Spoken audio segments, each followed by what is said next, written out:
Welcome to spring and the beginning of NCAA's March Madness. This is Jack Snowden with Thomas Point Financial coming to you from our offices here in Edgewater, Maryland. I wanted to take a moment to address the current market volatility and provide some reassurance during this uncertain time. As investors who focus their investments on retirement or other financial goals, we know market volatility can be unsettling, but it's a normal and necessary part of investing. While volatility can create short-term uncertainty, it's important to stay focused on the long-term goals you have shared with me. The degree of volatility we have seen in recent weeks has been a rarity over the last 2 years, making it important for us to offer our view and to establish some perspective.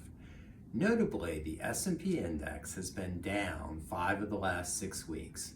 While this is normal and often a necessary occurrence for a healthy stock market, investors have likely grown accustomed to the smoother ride we've experienced over the last 24 months. As a result, this bout of volatility, while relatively subdued by historical standards, may seem more severe. Remember, the stock market corrects once per year on average, which is a drop of 10 to 19%, and has still achieved more than a 10% annualized return, including dividends, since 1980. That's over the last 45 years.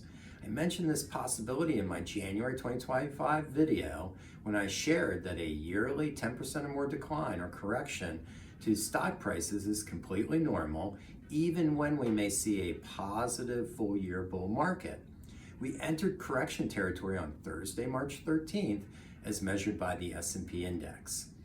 What's driving volatility? First, it's not uncommon to experience heightened volatility when a new administration takes office. The Trump administration's tough tariff talk with our trading partners has introduced some unease among market participants. You may be wondering if all this talk is a negotiating tactic or a new way of governing. We believe it's a little of both, and that it's premature to assume that it will have long-term inflation impacts. Historically, volatility associated with a new administration in Washington often dissipates over time. The good news is the fundamental underpinnings of the business and consumer conditions remains relatively sound. Specifically, we are still anticipating in 2025 positive growth in the United States as measured by gross domestic product, and we think that the consumer is still in relatively good shape.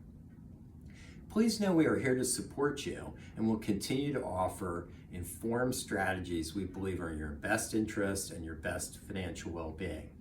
If you have any questions or would like to talk, don't hesitate to reach out. That's why we're here. Thank you for your continued trust, and as always, we look forward to serving you for many years to come. Thank you, and enjoy a nice spring.